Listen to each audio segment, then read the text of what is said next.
Eu quero convidar você para a leitura do texto bíblico de 1 João, capítulo 3. 1 João, lá no finalzinho da Bíblia.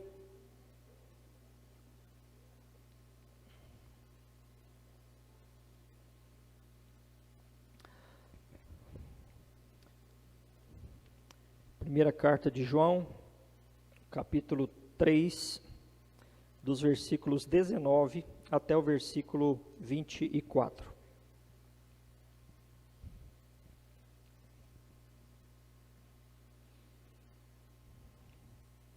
Diz assim a palavra de Deus nesse texto: E nisto conheceremos que somos da verdade, bem como perante Ele tranquilizaremos o nosso coração. Pois se o nosso coração nos acusar, certamente Deus é maior do que o nosso coração e conhece todas as coisas. Amados, se o coração não nos acusar, temos confiança diante de Deus, e aquilo que pedimos dele recebemos, porque guardamos os seus mandamentos e fazemos diante dele o que lhe é agradável. Ora, o mandamento é este, que creiamos em o nome de seu Filho Jesus Cristo e nos amemos uns aos outros, segundo o mandamento que nos ordenou. E aquele que guarda os seus mandamentos permanece em Deus e Deus nele, e nisto conhecemos que ele permanece em nós, pelo Espírito que nos deu.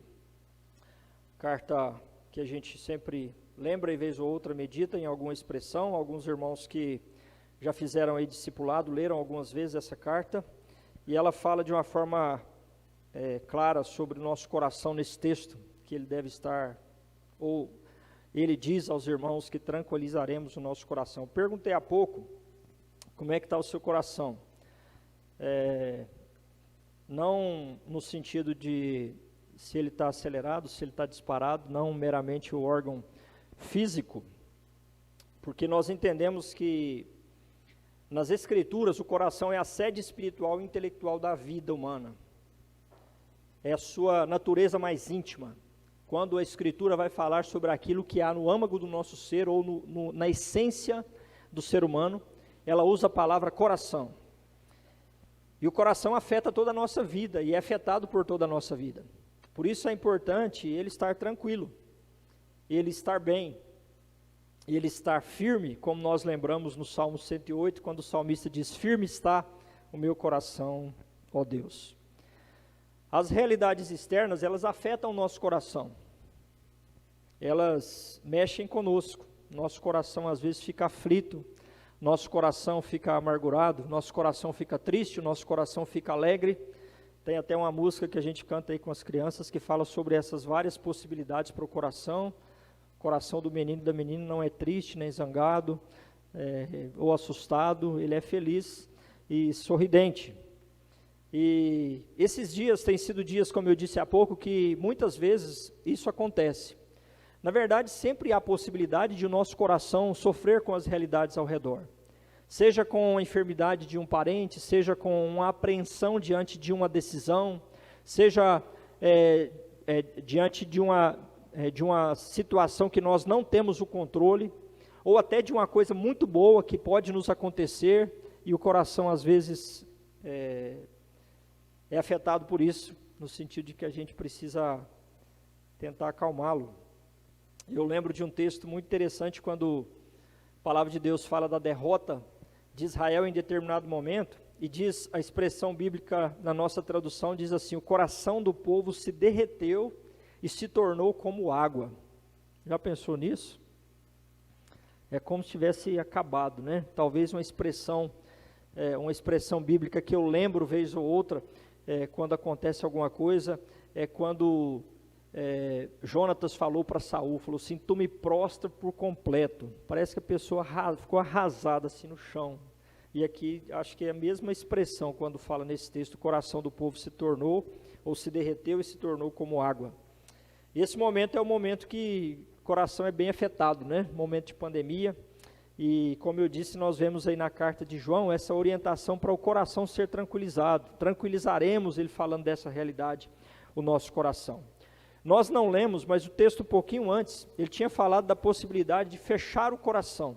Eu vou fazer a menção disso, como está no versículo 17, porque isso vai nos ajudar a entender essas possibilidades do coração e como ele está mostrando, vai mostrar que o nosso coração deve ser tranquilo.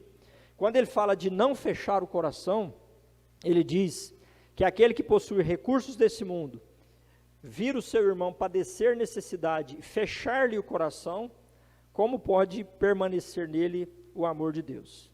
Então, alguém que fala que conhece a Deus, pode ajudar o outro, mas na hora de ajudar, ele fecha o coração. Não fecha só a mão, não, para não dar, ele fecha o coração. É o coração fechado que faz fechar a mão, faz fechar outras possibilidades de ajudar.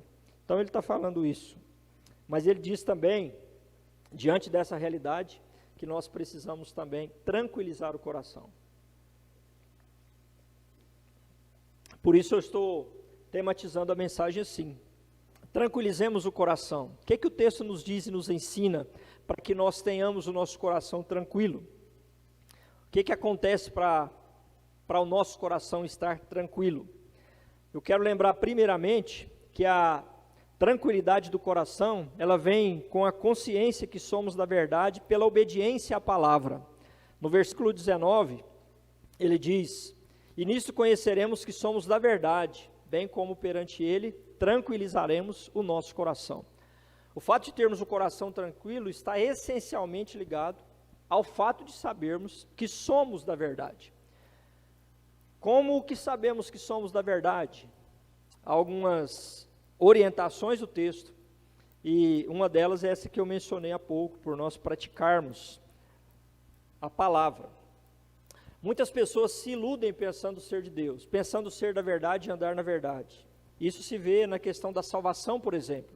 E vez ou outra a gente fala sobre isso, de pessoas que têm uma falsa certeza da salvação. Ela acha que é salva, vou ficar só no texto para falar sobre isso, ela acha que é salva, mas ela não ama. E o texto está falando que isso é mentira, porque se ela é salva, se ela é da verdade, ela pratica o amor, ela não fecha o coração para as pessoas, mas ela ama. Essencialmente nós somos da verdade porque cremos naquele que é verdade, naquele que disse: eu sou o caminho, a verdade e a vida, como Jesus disse em João capítulo 14, versículo 6. João vai lembrar aqui na carta que nós lemos de várias evidências de que nós somos da verdade.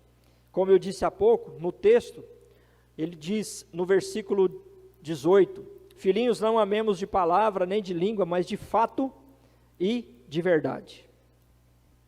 Então a obediência a que eu me refiro no enunciado dessa divisão do sermão é o que ele está falando que confirma ser da verdade. O amor é a prova direta dessa confissão de ser da verdade.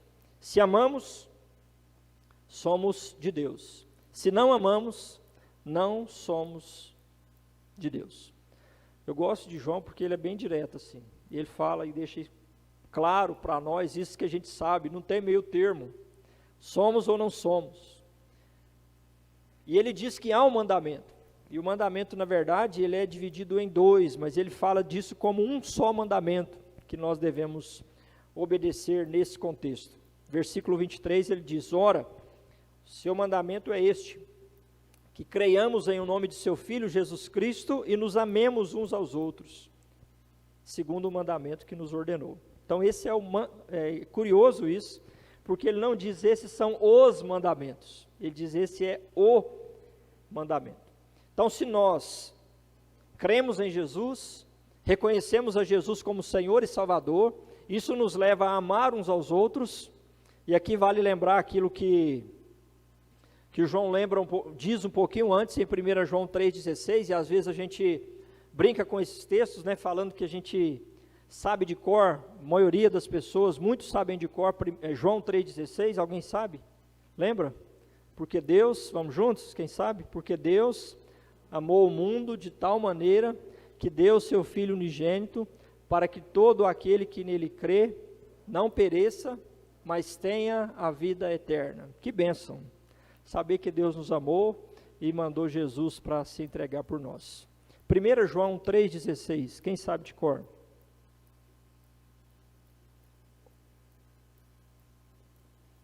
Está aí pertinho do texto que a gente leu, sabe? Lendo, sabe? Então, sabe? O que diz aí? Nisto conhecemos o amor, que Cristo deu a sua vida por nós e devemos dar nossa vida pelos irmãos.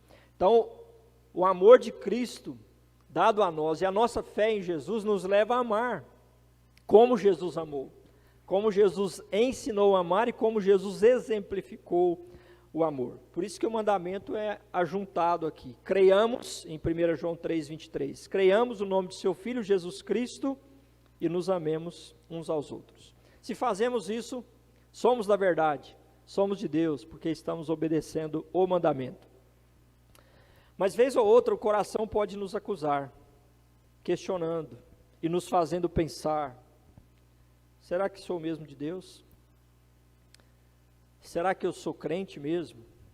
Isso acontece, eu conversava essa semana com alguém falando sobre isso, quando nós pecamos, quando há às vezes alguma dúvida no nosso coração em relação a alguma questão espiritual ou alguma outra questão, algum problema que nós temos que lidar com ele, e nós pensamos: Deus, olha o que eu estou pensando, será que eu sou crente mesmo? Será que eu sou de Deus mesmo? E aí eu sempre digo que a gente precisa lembrar aquilo que Deus diz, mais do que aquilo que a gente sente, e vou lembrar isso mais daqui a pouco, mas eu quero lembrar nesse momento que a palavra de Deus nos diz que o nosso coração é enganoso. Enganoso é o coração mais que todas as coisas e desesperadamente corrupto. Quem o conhecerá? Então, alguém pode se enganar às vezes e ser levado pelo seu coração, não sendo da verdade achando que é, mas alguém pode, às vezes, ser levado pelo coração, pelo seu engano, sendo da verdade achando que não é. Isso acontece. Por isso que a gente tem que olhar para a Escritura e lembrar aquilo que o texto diz, que Deus é maior que o nosso coração. Olha o que diz o versículo 20. Certamente Deus é maior que o nosso coração e conhece todas as coisas. Deus é maior em compaixão, capacidade de perdoar. Por isso, quando o nosso coração nos acusa, normalmente nós tentamos restabelecer a segurança que essa acusação mexe com o coração. Nós tentamos às vezes pacificar os temores. Alguém que talvez diz: será que eu não sou de Deus, e se eu morrer, o que acontece comigo? Aí a gente tenta resolver isso no nosso coração, mas às vezes não resolve, porque vai resolver na presença de Deus. A nossa consciência é falha, é falível, e por isso a gente tem que ir para Deus e falar: Senhor, me ajuda a lembrar, meu coração está me acusando, eu quero me colocar aqui na Tua presença e pedir que o Senhor acalme meu coração. Fala comigo, me ajuda a lembrar aquilo que é do Senhor para a minha vida e que é maior que o meu coração nessa hora. Então nós somos chamados a tranquilizar o nosso coração com essa consciência que somos da verdade pela obediência à palavra. Obediência específica que nós lembramos: crer em Jesus e amar o próximo. Tem muitas outras coisas, mas essas são as básicas, né, que o texto está nos lembrando aqui. Nós somos chamados também a tranquilizar o coração com confiança em Deus e suas promessas. Versículos 21 e 22 diz isso: amados, se o nosso coração nos acusa, temos confiança diante de Deus, e aquilo que pedimos dele recebemos, porque guardamos os seus mandamentos e fazemos diante dele o que lhe é agradável. É muito bom nós sabermos que nós servimos a um Deus que é fiel e que tem muitas promessas para nós. E Deus é fiel em todas as suas promessas. Nós podemos às vezes confundir uma ou outra promessa de Deus por conta do nosso coração enganoso e achar que Deus nos prometeu alguma coisa que Ele não prometeu. Mas aquilo que Ele nos prometeu, Ele cumpre. Ele é fiel e Ele não falha em nenhuma das suas promessas. Isso foi dito várias vezes quando o povo caminhava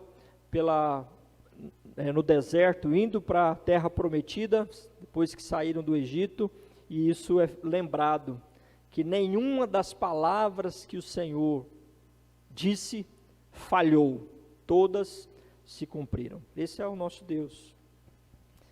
E uma das grandes bênçãos que nós temos é que nós temos o livre acesso à presença de Deus. Nós podemos falar com Deus, nós podemos nos dirigir a Ele.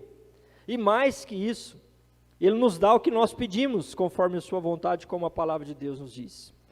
Outro texto de 1 João, ele diz, e essa é a confiança que temos para com Ele, que se pedirmos alguma coisa segundo a sua vontade, Ele nos ouve, como está registrado em 1 João, capítulo 5, versículo 14. Então nós temos tanto uma promessa, como um resultado na nossa possibilidade, que deve ser uma realidade da comunhão com Ele. Ele nos ouve quanto ao que nós pedimos. E aí a Bíblia diz que há algumas condições objetivas, diretas, para que isso aconteça. E uma delas, de novo, é a obediência. A obediência é a condição indispensável. Não causa meritória para a gente receber alguma coisa de Deus. Nós não merecemos por obedecer, mas nós devemos obedecer independente de qualquer coisa. Isso é promessa de Deus, que Ele nos ouve e que Ele nos atende. Quando nós fazemos isso, confiamos nas promessas de Deus, olhamos para as promessas e nos firmamos nelas, nós podemos ficar firmes e o nosso coração fica tranquilo.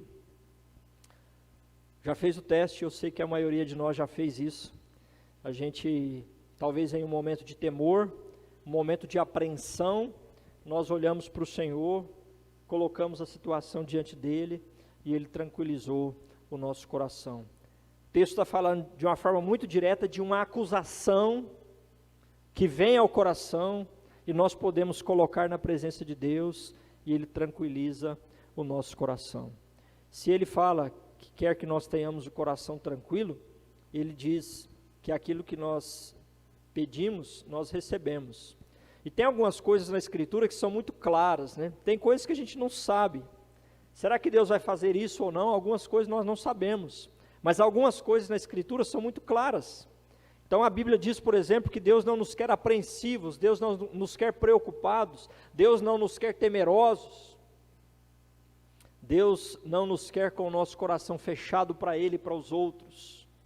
Por isso não há como pensar, quando nós oramos sobre isso, quando nós colocamos isso na presença de Deus, que Ele não vai nos ouvir. Porque Ele já disse que quer isso. Então nós estamos pedindo segundo a sua vontade. Isso faz toda a diferença, porque isso tranquiliza o nosso coração. Isso faz o nosso coração ficar firme. Eu lembro quando o pastor João Tavares veio aqui, naqueles dias em que eu estava pior um pouco, né, da fenda na corda vocal, agora está melhorando, só de vez em quando uma tosse, graças a Deus, está recuperando. E ele pregou justamente sobre o Salmo 112, que tem uma expressão que diz: não se atemoriza de más notícias, o seu coração é firme, confiante no Senhor, o seu coração bem firmado não teme. Toda pessoa que conhece a Deus pode ficar com o coração tranquilo quando lembra das suas promessas, porque o nosso Deus é digno de confiança em todas as suas promessas.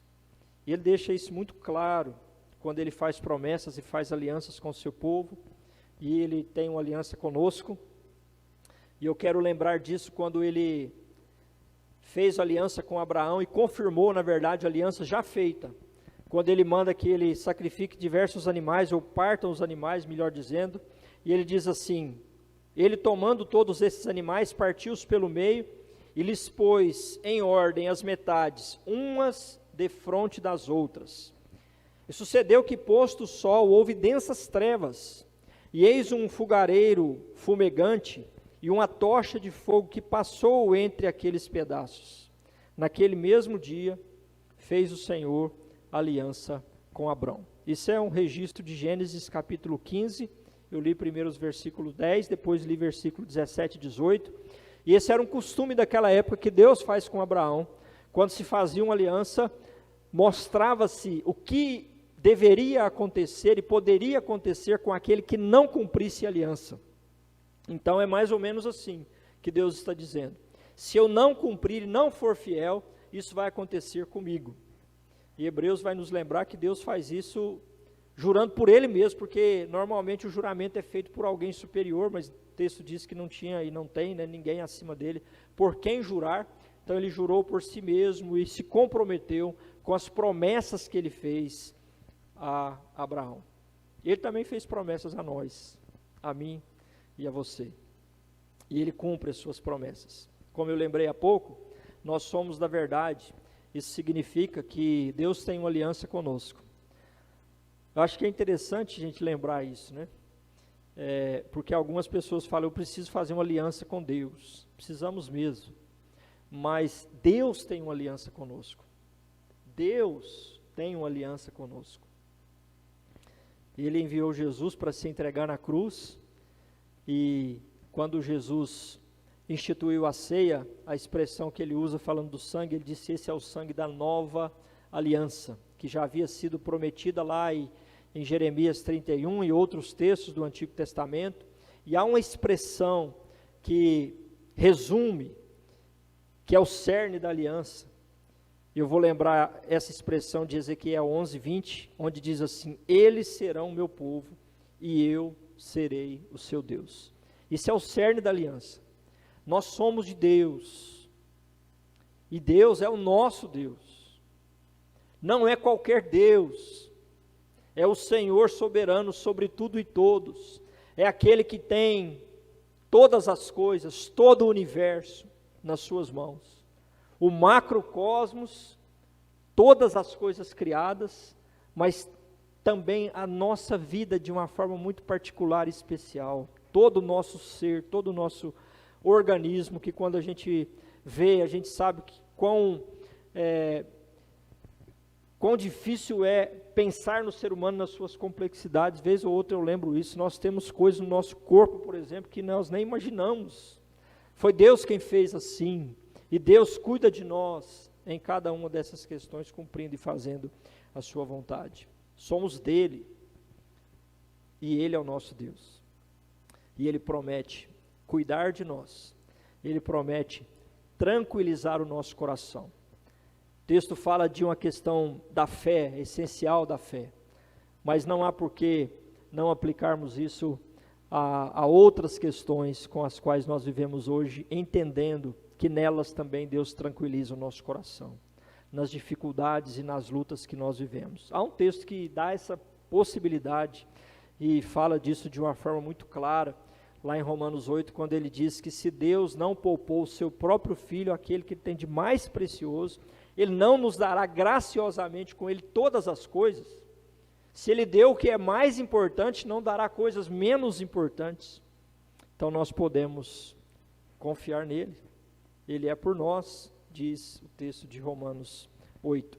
Então nós podemos tranquilizar o nosso coração, olhando para Deus, confiando nele e nas suas promessas. Mas nós somos chamados também a tranquilizar o nosso coração com a certeza da permanência de Deus em nós pelo Espírito. A palavra de Deus diz esse mistério, nós estamos nele e ele em nós, nós permanecemos nele e ele permanece em nós. Isso é um mistério como a maneira que isso se dá para muitas pessoas, mas a Bíblia afirma de uma forma clara, como o texto diz, que isso se dá pela presença do Espírito Santo de Deus na nossa vida. E ele permanece em nós. E a palavra de Deus fala muito sobre isso. Nós estamos nele e ele em nós. Como quando João escreveu o Evangelho, e ele usou a figura da videira em João 15, e ele diz, permanecei em mim e eu permanecerei em vós, citando as palavras de Jesus. Jesus disse, eu sou a videira, vós os ramos. Quem permanece em mim e eu nele, esse dá muito fruto, porque sem mim nada podeis fazer. Então, isso é uma coisa muito grande, pensar que Deus vive em nós, e Ele vive em nós pelo Espírito. A palavra de Deus diz que nós somos templo do Espírito Santo. Quando nós cremos em Jesus, Ele diz que Ele vem morar em nós, Ele vem habitar em nós, e nós somos morada dEle. Mas essa não é uma experiência mística sem qualquer sinal visível, que alguém pode pensar, então eu devo ter o Espírito em mim, e não sei se tem ou não. Não, não é assim. Primeiro porque nós sentimos, a palavra de Deus diz que o Espírito Santo de Deus testifica com o nosso espírito, então há uma comunicação espiritual, como diz em Romanos 8. Mas para ficar mais aqui em João, ele fala de algumas evidências indispensáveis que acompanham a nossa vida e acompanham a vida daqueles que são da verdade, que creem em Jesus, obedecendo a sua palavra, como nós lembramos, e tem então o Espírito Santo na sua vida. Ele fala, por exemplo, do reconhecimento e da confissão de que Jesus é o Filho de Deus, que veio em carne. Ele diz isso em 1 João capítulo 4, versículos 13 a 15, e diz assim: nisto conhecemos que permanecemos nele, e ele em nós, em que nos deu do seu Espírito. E nós temos visto e testemunhamos que o Pai enviou o seu Filho como Salvador do mundo. Aquele que confessar que Jesus é o Filho de Deus, Deus permanece nele e ele em Deus. Ele lembra também que uma vida coerente de santidade e amor é uma evidência de que o Espírito Santo de Deus permanece em nós, de que nós somos de Deus e ele é o nosso Deus. 1 João também, capítulo 2, versículos 6, 4 a 6, melhor dizendo, ele diz: aquele que diz, eu conheço, e não guarda os mandamentos é mentiroso, e nele não está a verdade. Aquele, entretanto, que guarda a palavra, nele verdadeiramente tem sido aperfeiçoado o amor de Deus. Nisso sabemos que estamos nele. Aquele que diz que permanece nele, esse também deve andar assim como ele andou.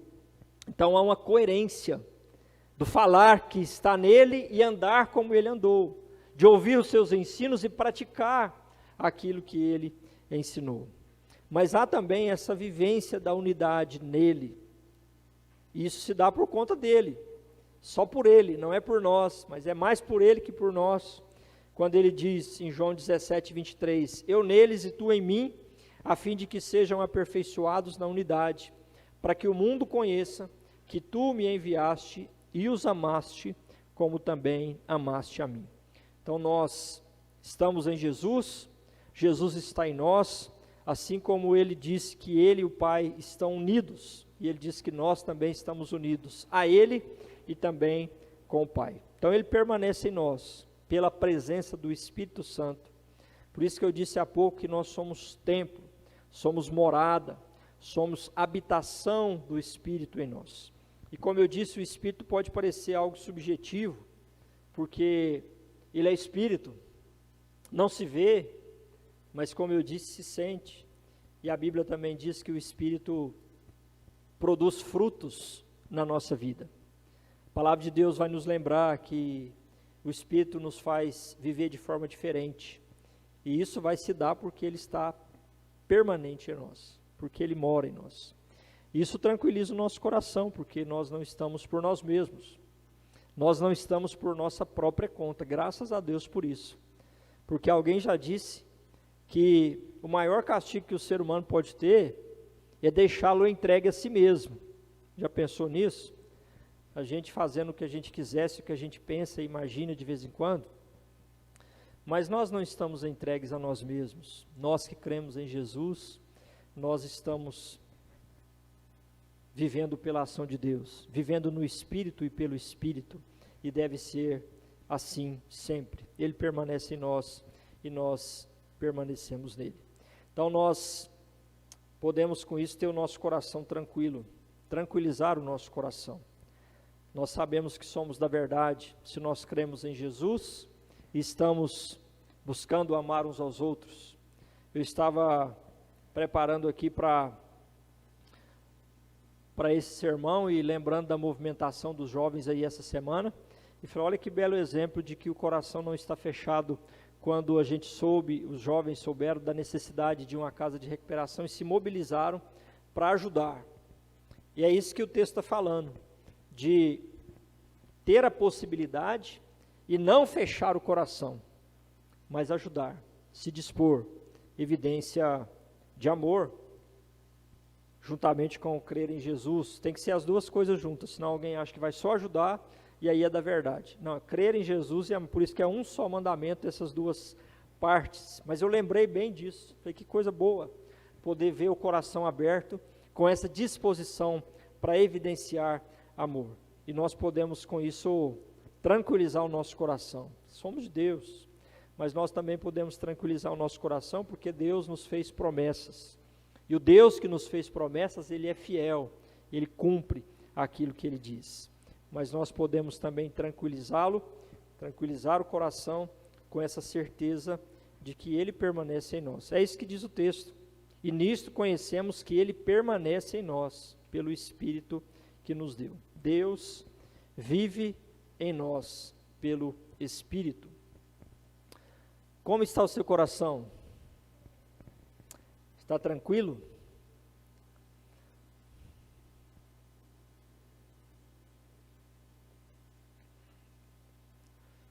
Eu já cheguei a pensar em algumas vezes que em algumas situações parece que o coração está tranquilo demais, não devia estar tão tranquilo assim, devia estar voltado mais para Deus quando ele se distancia de Deus e fica tranquilo nesse sentido.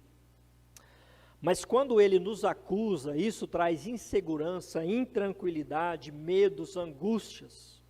Nós precisamos lembrar e nos direcionarmos ao Senhor para que Ele tranquilize o nosso coração. E como eu disse, esses dias têm sido dias em que nós temos vivido situações que muitas vezes proporcionam essa intranquilidade do coração.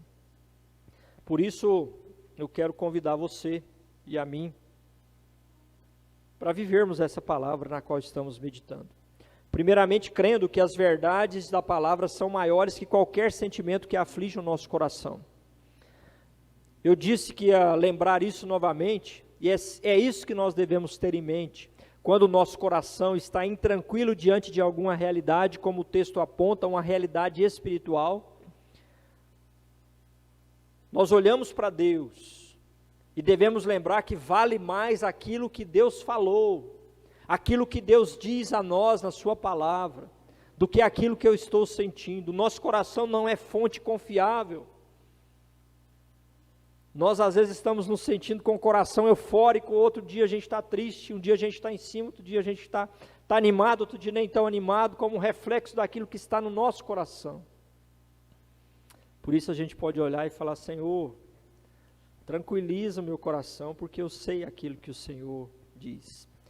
Nesse sentido, o nosso conhecimento nos ajuda nos nossos sentimentos. Porque nós sabemos, mas o coração, nosso coração às vezes é difícil, né? A gente sabe, mas o coração quer levar para um lado como se a gente não soubesse.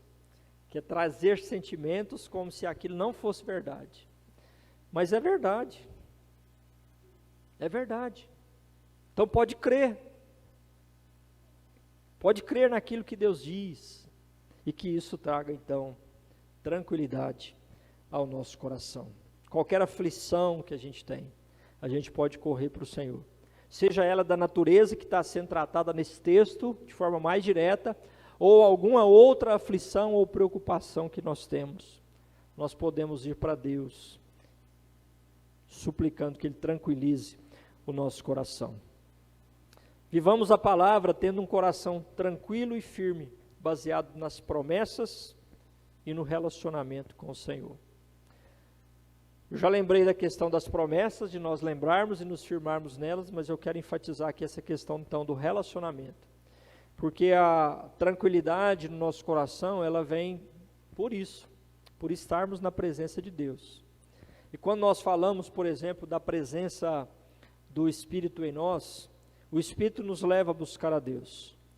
E quando nós falamos de ter o coração tranquilo, lembrando do Espírito de Deus vivendo em nós, a palavra de Deus diz que o Espírito é o Espírito de toda consolação. Ele é o Espírito que traz esperança ao nosso coração. Por isso, quando nós buscamos a Deus, quando nós olhamos para Deus, quando nós colocamos a nossa vida na presença de Deus, nesse relacionamento de aliança, não há outra opção, senão Ele tranquilizar o nosso coração. E o Espírito já está em nós, para isso, porque Ele é aquele que nos consola em todas as nossas angústias, para que a gente possa ter o coração tranquilo e também consolar outros. Que Ele nos abençoe, que o meu e o seu coração estejam tranquilos, que Deus abençoe as nossas vidas e que a gente esteja assim, todos os momentos da nossa vida, Não importa o que aconteça, às vezes o nosso coração tem essa tendência, e quando esses sentimentos vêm, a gente deve buscar Deus, nos colocarmos na presença dEle, suplicarmos a ação dEle, do Espírito que já está em nós, para que nós estejamos com o nosso coração tranquilo. Que Deus faça isso em nós, em nome de Jesus. Amém?